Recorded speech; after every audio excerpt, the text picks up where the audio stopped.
আসসালামু আলাইকুম সুপ্রিয় দর্শক মণ্ডলী। আজকে আমি আপনাদের দেখাবো গুগল শিটের একটা খুব ট্রিকি একটা কাজ।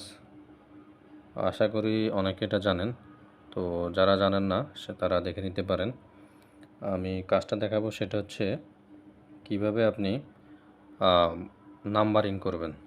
ধরেন আপনি একটা ফাইল তৈরি করলেন, সেখানে বিভিন্ন নাম দিয়ে রাখলেন, তারপরে ধরেন আপনি নাম্বারিং করা লাগবে 1 2 3 4 এভাবে।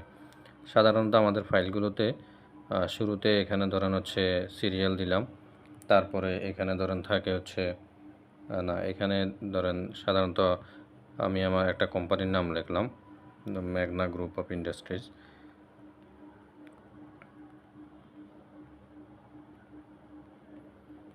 তারপরে ধরেন টেরিটরির নাম থাকলো, এভাবে থাকে সামথিং, এটা ওটা থাকে। তারপরে দেখা যাচ্ছে কি আমাদের এই সাইডে দেখতে পাচ্ছেন 1 2 3 4 অনেক সিরিয়াল দেওয়া আছে। এটা হচ্ছে আসলে এক্সেল শিটে রোগুলোর নাম্বারিং করা। বাট এক্ষেত্রে রোগুলোর নাম্বারিং কিন্তু আমার দরকার এই মুহূর্তে। ধরুন আমি কিছু আউটলেটের তালিকা করব, সেক্ষেত্রে আমার এই আউটলেটগুলোর নাম্বারিং লাগবে। এক্ষেত্রে এই পাশে আমি সিরিয়াল লিখে রাখলাম, এখানে আমি আউটলেট লিখে রাখলাম, আউটলেটগুলোর নাম দিব।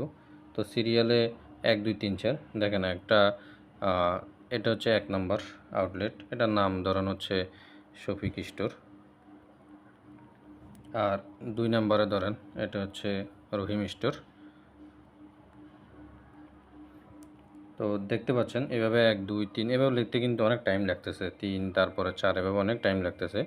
তো আমাদের এই টাইম কনজিউম করার জন্য এক্সেল শিটে, গুগল শিটে মূলত খুব ট্রিকি একটা ওয়ে আছে, সেটা আমি আপনাদের দেখাচ্ছি।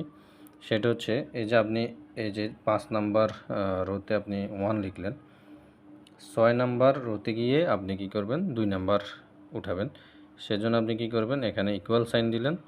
ইকুয়াল সাইন দেওয়ার পরে আপনি জাস্ট এখানে এই যে কলাম এ এর 5 নাম্বার রোতে আপনি ক্লিক করলেন, মানে A5 এ ক্লিক করলেন।